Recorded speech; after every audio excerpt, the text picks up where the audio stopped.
দ্বিতীয় মাতৃভূমির জন্য এমন কোনো পদক্ষেপ নেই যা নেননি ইরানের প্রেসিডেন্ট ইব্রাহিম রাইসি, যার কারণে চিরশত্রু ইসরায়েল এমনকি পশ্চিমাদেরও চক্ষুশূল ছিলেন মধ্যপ্রাচ্যের জাজরেলি নেতা। আমেরিকার কঠোর নিষেধাজ্ঞার পরেও কখনো মাথা নত করেননি, রাজি হননি আপোষ করতে। তাই তো হেলিকপ্টার দুর্ঘটনার খবরে উচ্ছ্বাসে ফেটে পড়েন মার্কিন এক সিনেটর। এই উচ্ছ্বাস শুধু মার্কিন সিনেটরেই নয়, যেন ইসরায়েল আমেরিকার প্রতিচ্ছবি। তাই অনেকে প্রশ্ন তুলেছেন, এটি নেহাত দুর্ঘটনা নাকি পরিকল্পিত হত্যাকাণ্ড?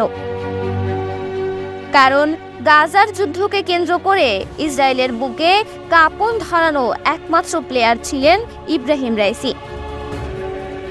একে শেষ করতে পারলে মধ্যপ্রাচ্য থেকে ইসরায়েলের দিকে মিসাইল তাক করার মতো আর কেউ থাকবে না, তা ভালো করেই জানেন বেনিয়ামিন নেতানিয়াহু। সন্দেহের আঙুল যাচ্ছে আমেরিকার দিকেও, কারণ একমাত্র ইরানের কারণেই মধ্যপ্রাচ্যের রাজনীতিতে প্রভাব কমছে ওয়াশিংটনের। সেখানে জায়গা করে নিচ্ছে আমেরিকার চরম শত্রু চীন। এছাড়া কাসেম সুলাইমানির মতো প্রভাবশালী জাজরেল জেনারেলকে হত্যা করতেও একটু বুক কাঁপেনি আমেরিকার। এমনকি বারবার হুঁশিয়ারি দিয়েও ইরানকে পরমাণু কর্মসূচি থেকে ফেরাতে পারেনি যুক্তরাষ্ট্র।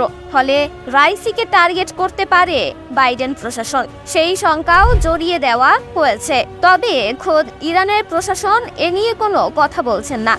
তারা এখন পর্যন্ত দুর্গম পাহাড়ে হেলিকপ্টার বিধ্বস্তের ঘটনাকে দুর্ঘটনাই বলছে।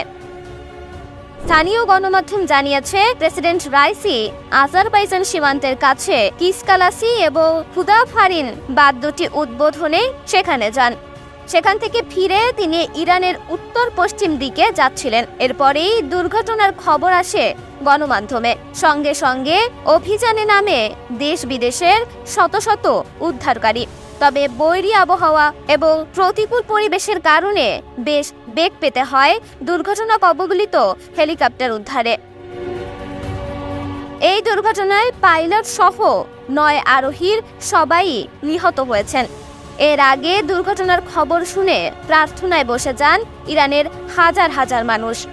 সারা রাত মসজিদে বসে নামাজ আর কুরআন তেলাওয়াত করেন প্রিয় নেতার বেঁচে ফেরার জন্য।